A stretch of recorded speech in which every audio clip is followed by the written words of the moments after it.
Alors je prie vraiment pour que quelqu'un qui est dans la culpabilité, pour que quelqu'un qui a du mal à avancer puisse se rappeler de Pierre, pour dire que Pierre qui a régné Jésus, c'est encore Pierre qui a ramené 3000 âmes à Jésus. Que le dévouement puisse être notre partage, qu'aucune situation, aucune circonstance ne nous mette à terre. Tu es celui qui ouvre les yeux des aveugles.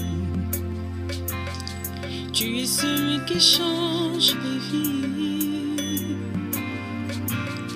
Tu prononces une parole et ce qui était mort. Alors bonjour les amis, j'espère que vous allez bien, je vais très bien et je suis très heureuse de vous retrouver encore aujourd'hui. Et comme je vous le disais, nous allons continuer toujours sur le thème concernant le réveil des héros. Cette phrase que j'ai entendue dans mon esprit et sur laquelle le Saint-Esprit continue d'insister, de me parler. Et comme on a vu précédemment dans l'histoire de la femme de Lot, on a vu également que cette histoire pouvait s'apparenter au fait que plusieurs personnes, en regardant derrière, deviennent des statues de sel, ne peuvent pas faire ce que Dieu leur demande, se trouvent tellement sales, se trouvent tellement injustes, certaines personnes se trouvent tellement fragiles, tellement vraiment la douleur est encore là. Et on a pu voir que c'est un élément vraiment que le diable utilise en ces temps de la fin pour venir mettre à terre les héros, c'est-à-dire nous mettre des situations où on a mal, où on ne peut plus faire ce que Dieu nous demande. Et vraiment, c'est un cri de cœur pour interpeller vraiment toutes ces personnes-là. Je ne sais pas quand tu regardes derrière, je ne sais pas ce que tu vois, ce que tu as vécu récemment, ce que tu as vécu il y a 2 ans, il y a 1 an, il y a 1 mois, je ne sais exactement pas. Mais ce que je sais, c'est que tu es un héros et tu ne dois laisser aucune situation te mettre à terre. Parce que tu es censé être sel et lumière de ce monde. Et si les situations arrivent à te mettre à terre, il te sera vraiment difficile de pouvoir communiquer ce que Dieu veut que tu communiques aux autres. Et ici, on pouvait regarder pour se dire que toute chose, comme la Bible dit, toute chose concourt au bien de ceux qui aiment Dieu. Je ne minimise pas ta douleur, mais je suis en train de te dire que la situation que tu as vécue, même si tu as été acteur principal, ou c'est à toi qu'on a fait subir des atrocités, le mal, vraiment, j'aimerais que tu saches que toutes ces choses-là, Dieu saura s'en servir pour encore faire du bien, mais il faut que tu te lèves, il ne faut pas que cette situation te mette à terre.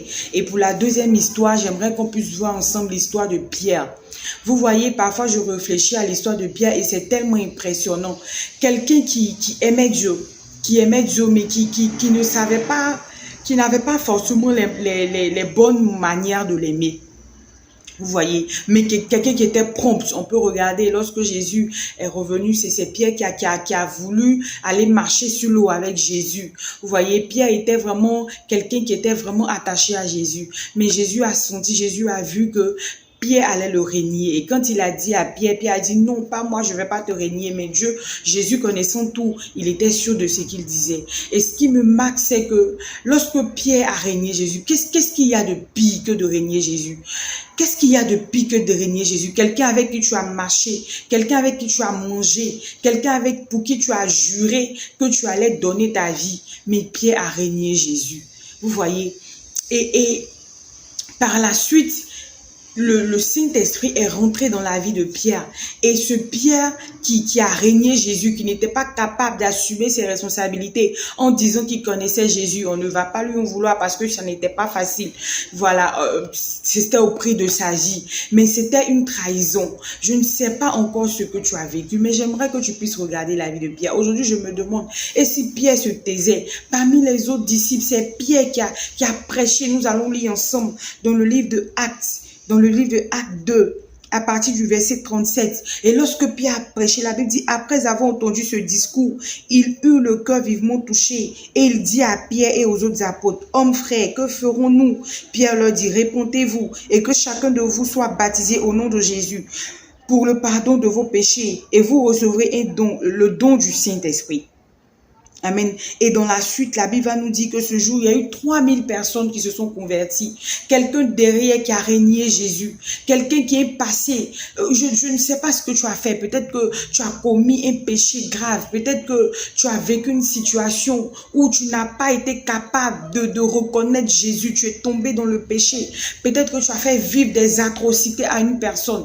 Mais Jésus est celui-là qui peut t'utiliser. Tel qu'il a utilisé Pierre. Jésus n'a pas dit, toi Pierre, regarde ce que tu m'as fait, quitte devant ma face. Non, Jésus a encore utilisé Pierre en le baptisant du Saint-Esprit. Et Pierre maintenant était dévoué. Je prie pour que vraiment ta foi puisse être ferme. Même si tu as souffert des situations difficiles, même si tu as fait vivre des situations difficiles à d'autres personnes, j'aimerais que tu saches une chose, c'est que Jésus a besoin de toi. La Bible dit que la moisson est grande, mais il y a peu d'ouvriers. Imaginez un peu ces ouvriers, ces personnes qui sont censées porter les valeurs de Christ, mais qui sont atteintes, qui sont dans la culpabilité. Et si Pierre pouvait se dire, j'ai trahi Jésus. Je vous pose encore la question, qu'est-ce qu'il y a de plus pire que de trahir Jésus? Jésus qui est le Fils de Dieu. Tu as mangé avec lui, tu as tout fait avec lui. Et tu dis que tu ne le reconnais pas. Et imaginez la culpabilité que Pierre a dû ressentir. Mais Pierre a dû faire un travail sur lui et il s'est levé, il s'est dit non, j'ai une occasion de me racheter.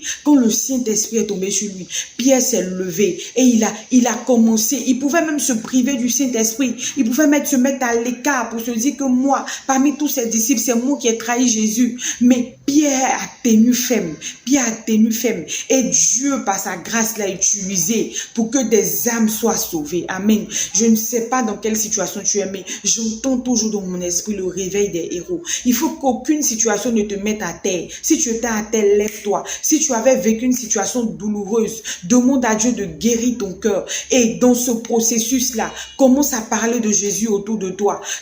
Commence même après, quand on entendra ton histoire, on se dira, mais waouh, avec tout ce qu'elle a vécu, elle a pu faire. Non, tu ne le fais pas pour que les gens le disent plus tard, mais tu le fais parce que Jésus passe d'abord. Jésus en priorité. Ce que Jésus te demande de faire, c'est ce que tu fais. Alors je prie vraiment pour que quelqu'un qui est dans la culpabilité, pour que quelqu'un qui a du mal à avancer, puisse se rappeler de Pierre, pour dire que Pierre qui a régné Jésus, c'est encore Pierre qui a ramené 3000 âmes à Jésus. Que le dévouement puisse être notre partage. Qu'aucune situation, aucune circonstance ne nous mette à terre, pour nous mettre dans la culpabilité, pour nous mettre dans l'amertume, dans les larmes, dans les pleurs. Le monde a besoin de nous. Et en le faisant, Dieu nous guérit. En le faisant, Dieu s'intéresse aussi à nos douleurs. Et il nous guérit. Il nous montre que c'est lui qui guérit les cœurs. Alors je prie vraiment pour que les héros se réveillent. Que Dieu te bénisse. Et à chaque fois que tu veux faiblir,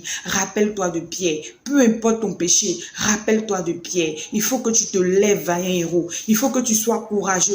Peu importe ce que les gens vont dire, peu importe ce que les gens sauront de ton passé, peu importe. Mais quand Dieu te demande de faire quelque chose, ne regarde pas à ton passé, ne regarde pas à ton vécu, ne regarde pas à tes circonstances, mais lève-toi, vaillant héros. Que Dieu nous bénisse.